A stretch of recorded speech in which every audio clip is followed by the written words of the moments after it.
پانی کی لہر آئی کہ اس کو اپنے ساتھ ڈبو کر لے گئی اور اسے غرق کر دیا۔ جب نوح علیہ السلام کا بیٹا ان کی آنکھوں کے سامنے غرق ہوا تو فوراً نوح علیہ السلام نے اپنے رب کو پکارا کہ اے میرے رب، میرا بیٹا میرے اہل سے ہے۔ تو فوراً اللہ تعالیٰ نے انہیں باخبر کر دیا کہ تمہارا بیٹا کافر ہو گیا تھا، وہ تمہارے اہل سے نہیں ہے۔ اور اللہ تعالیٰ فرماتا ہے کہ جب پانی زمین سے نکلنے لگا اور آسمان سے برسنے لگا، گویا کہ پانی نے طوفانی شکل اختیار کر لی، یعنی پانی اتنا زیادہ ہو گیا کہ اس سے تمام بستیاں، شہر، جانور غرق ہو گئے، یہاں تک کہ پانی بلند پہاڑوں سے اوپر ہو گیا۔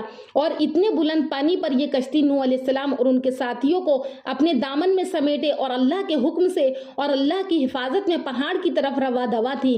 نوح علیہ السلام کشتی میں سوار ہوئے اور انہوں نے اپنے ساتھیوں کو حکم دیا کہ یہ دعا پڑھیں کہ اللہ کے ہی نام سے اس کشتی کا چلنا ہے اور اللہ ہی کے نام سے اس کشتی کا ٹھہرنا ہے، یقیناً میرا پالنے والا بڑی بخشش اور رحم کرنے والا ہے۔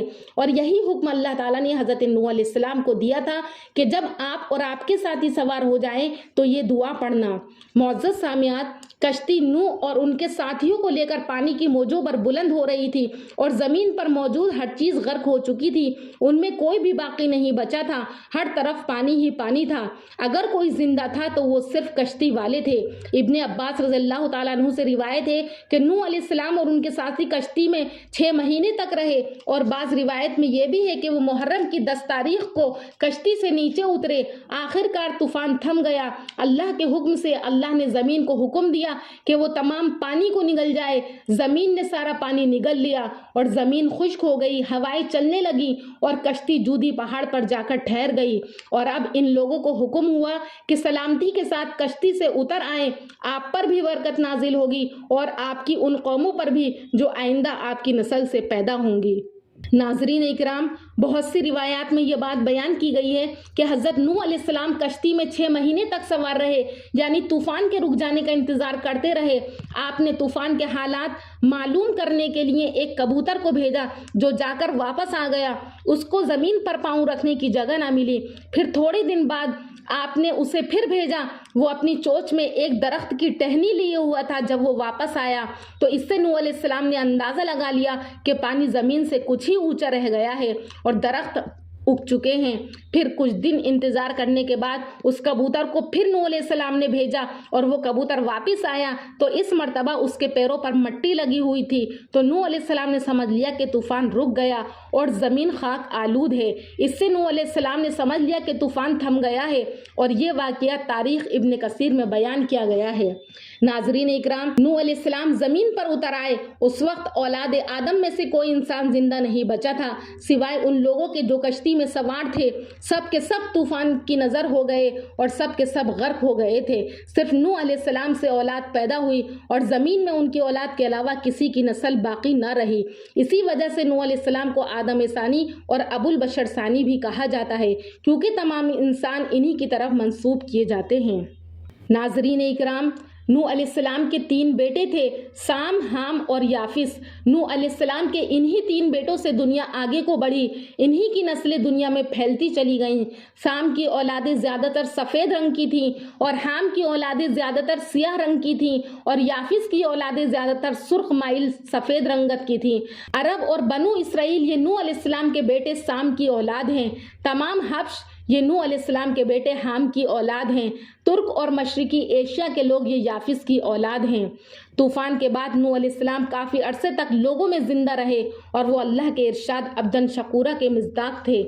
اور اسی طرح سے نوح علیہ السلام کی قوم کے بارے میں یہ بات بیان کی گئی ہے کہ جب قیامت کے دن نوح علیہ السلام کے سامنے ان کی قوم کو لایا جائے گا تو اللہ تعالیٰ ان سے یہ پوچھے گا کہ بتاؤ کہ تمہارے تک حضرت نوح علیہ السلام نے دین کی دعوت کو پہنچا دیا تھا؟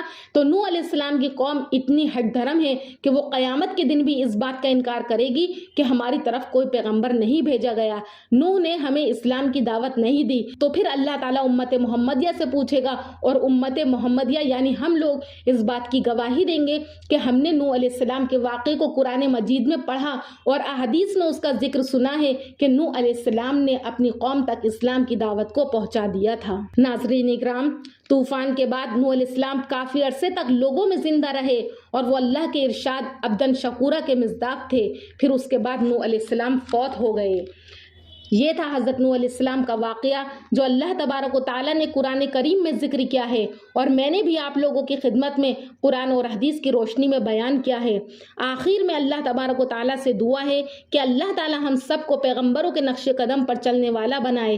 اگر مجھ سے اس واقعے کو بیان کرنے میں کوئی بھی کمی یا زیادتی ہوئی ہو تو اس کے لیے میں اللہ سے معافی کی طلبگار ہوں۔ انشاءاللہ پھر ملاقات کروں گی اگلی ویڈیو میں ایک نئے ٹاپک کے ساتھ، تب تک کے لیے اللہ حافظ۔